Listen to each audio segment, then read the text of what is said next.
Hey everybody, welcome back to our last week of Grade 10 computer programming. We're going to do two projects this week to wrap up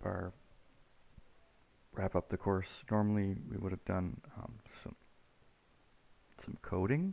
That software is on the computers at school, so I think we'll just stick with Scratch just because of the weird situation with school being remote.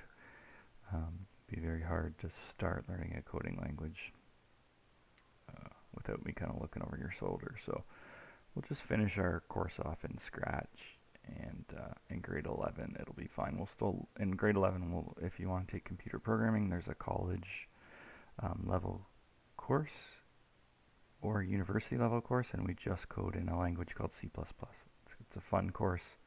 We do a lot of graphics, 2D stuff, and we learn all the stuff you learned in Scratch as well. For loops, if statements, counted loops, and all that good stuff, variables, saving things into variables and stuff. Okay, so sign up for that course if you're interested. I teach them both.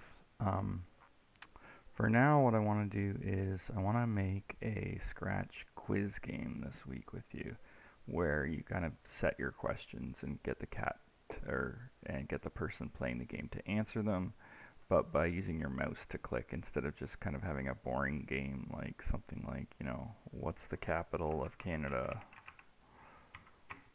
It's spelled wrong, but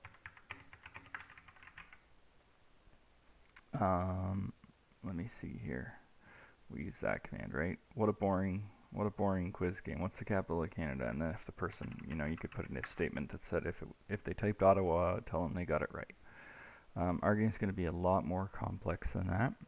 The first thing I'll do is I'll add a background to my game here. Maybe something epic, something game showy. You could be at a basketball court.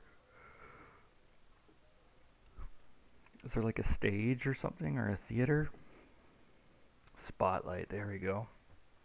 Perfect. Okay, so there's my background. I want the cat to start here, right on the platform, so I'm going to give him the go to command once I've dragged him there, and then no matter where, if he accidentally gets pulled out of that position, he'll always be there. Okay, and I'm going to get him to say something like hello and welcome to Who Wants to Be, did that type, Who Wants to Be a Catillionaire, something like that. And then I'll get him to say the first question. I'm not going to use the blue bubbles where he gets you to type it in. We're going to actually put the answers up here like multiple choice, kind of Who Wants to Be a Millionaire style, and have the person click on them. And so, first question, and we can add like money later with variables and stuff, but first question, who won the 2020 US election? We'll make it topical here. And then we'll put our 4 answers on the screen. Excuse me. Sorry about that. So the way we're going to put our answers on the screen is with sprites. Okay, so we're not going to choose a sprite. We're actually going to draw our own. We'll paint them. We will make them squares. I'm going to give it an outline color of black. Why does that look white to me? Oh, black's good. I like that. An outline color of black. And I guess I will... What does that mean? Sure, I'll see what that looks like in a second. Let's see what that looks like. Oh yeah, it's got a little outline to it. Nice. Okay, so see it on the screen right there. It's a little bit small. I'm going to try to line up the center with the center. It actually kind of snapped in there, which is nice. It just gives me a little bit more... might be a little too thick there. I'll just make it a little skinnier. That should be good enough. I need to fit 4 of them on the screen because Who Wants to Be a Millionaire has 4. So let me, I'm going to give this the name Answer 1. It's important to give these sprites a name because we're going to have to find a way to talk to the sprites, and to know that this is Answer 1, Answer 2, Answer 3, and Answer 4 here will be very useful for us later on. If we just make them Sprite 1, Sprite 2, Sprite 3, or Sprite 2, 3, 4, and 5, it's going to get awkward very quickly. Okay? So when I run my project here, the cat says his thing. He says his first question. However, Answer doesn't have any code with it yet. So I'm going to give Answer its own code, and I want to put him up here somewhere. So I'm going to use the command goto, like that. Okay? Then I'm going to copy this sprite, so I'll hit duplicate, Answer 2. Look, it even names it Answer 3 and Answer 4. How smart is that? If I want to know which one's Answer 2, I just click on it, and I see that it's flashing up here a little bit. Okay, so I'm going to put him right around here, like that. Okay. When I duplicated these things, it also duplicated their code. So I need to get rid of this goto, and I need to put a new goto in there with the new position. Answer 3 is this one, so I'm going to put it down here. Looks like a good enough spot for it. I'm going to go there and go there like that. And then Answer 4 like that. Okay. Go there and go there. Okay. So now no matter what, if I mess these up by accident, pull them all over the place, when I run my program, it snaps all 4 of them. Hey, what happened to Answer 2? Oh, Answer 2 for some reason got pulled there. So might have messed that up. Just going to take that out of there and put them there. Okay. Just making sure everything's set up the way, so it's kind of foolproof. Okay. Great. Now I'm going to put my 4 answers here. Oh, that's Answer 1. Oh, I see what happened here. Got them mixed up a little bit. I'll save this code so you'll have it. There's Answer 1. I'm going to drag Answer 1 off the screen, put them there. Answer 2 is, there we go. Okay. Badoom, badoom, badoom, badoom. There we go. Answer 1, Answer 2, Answer 3, and Answer 4. Okay. I'm going to put these answers as costumes now. So I will go to costumes. This one doesn't have any answers yet, so I'm going to write an answer that I think someone might write. And I'll just say Donald Trump. What color was it? It was filled in with purple for some reason, so I'm just going to drag this down so that it's black.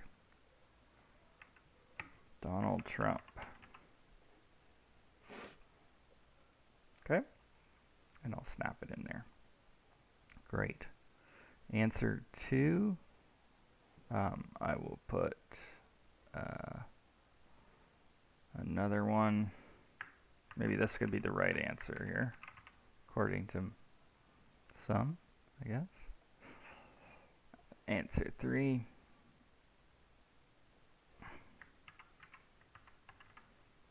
Maybe the deep state won the election. This is all in the news lately, so this video will be dated in 10 months. And then the last answer I'll put is Mr. V. Sure. Okay. So I got those are my questions. Those are my answers. So good. Now what I want to do is I want to see if the person clicked on these. Okay. So what I'm going to do is I'm going to go back to the code for this answer, and I'm going to run a forever loop on it. Okay, so sorry, my camera fell there. I got to put a forever loop in here, and this is going to be, all my code has to go in here because my game's going to be running, and if I just put code right here, it'll only check it once. Like if I put in an if statement to see if the mouse is pressing down or something like that. Let's see if we can find a way to see if my mouse is being pressed on this sprite. And then for now, we'll just get it to say like hello or something. So under sensing is probably good.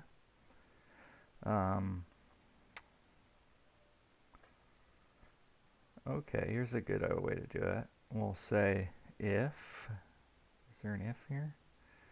Right there, okay. Let me just zoom in on that a little bit. If I'm touching the mouse pointer, then I'll get the sprite to say hello or something like that. Let's see what happens. Okay. Now here's a problem. It's taking 4 seconds every time I run it to say this for 2 seconds and this for 2 seconds. So to slow that down, I can speed this up. Like I can change these numbers at the end, but right now I'm just going to set them to low numbers so that he just kind of zooms through it quickly so that I don't, every time I test it, I don't have to wait 4 seconds for him to say his thing. So does he say hello? Yeah, that's not working the way we thought it would though. If touching mouse pointer, say hello.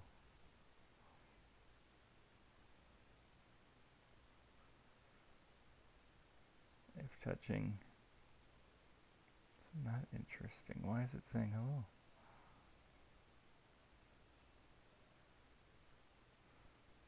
Should only say it when it's touching the mouse pointer. It says it when I first touched it, that sprite, but then it doesn't stop saying it. The reason it doesn't stop saying it is because it didn't receive another command to get rid of that say hello. So why don't I just do the say hello for 2 seconds? Okay.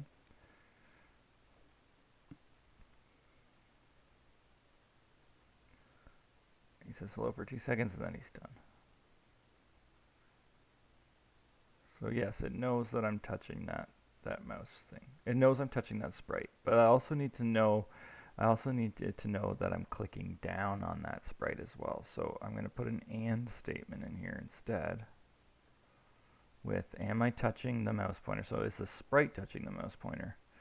But not only that, is the mouse down and the mouse down, okay? Then, now when I go over it and I click my mouse, then and only then does it say hello, okay? So what I'm going to do is, this is going to be the wrong answer, right? So here's one other trick that you need to know. You actually need it in this project, and I'll talk about that later why, but you also need to know, you actually want to look when the mouse has been clicked up, okay? Because if you look when the mouse clicks down, if it goes to the next question, which it would, it will see that the mouse has still been clicked down because it registers a mouse click 30 times a second. So it'll go to the next question and think that you're clicking the answer to the next question. So we actually want to make sure that the person has lifted their mouse up. Okay, so on that sprite. So I'm going to click down like that, right? Right now I click, but I want it to be mouse up. So I'm going to do an if statement in here. If the mouse is not down. So I'm going to if not, and then mouse down.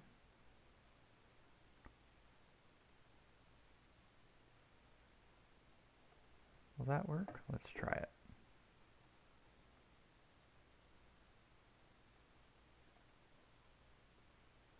No, it won't work. So what I want to do is I might do wait until mouse not down. Is there a command that's wait until? Yes. Wait until the mouse is not down. Okay. Hopefully that'll now say hello only when I click up on the sprite, and that's true. It does work. Okay. Great. Okay, so cool. Let's copy this forever loop. What you can do to copy it to another sprite is drag it into the sprite. Do you see it wiggle there a little bit? Drag it into sprite 3, watch it wiggle. Yeah, and drag it into sprite 4. It's gonna be hard if you're just on a Chromebook because it's so small, but there, they all got dragged in. So that's good. That code will be in all 3 sprites now, or all 4 sprites. And I've got some mouse interaction that is working for me. Zoom all those in. And now if I click down on any of my sprites, um, it will say hello. Okay.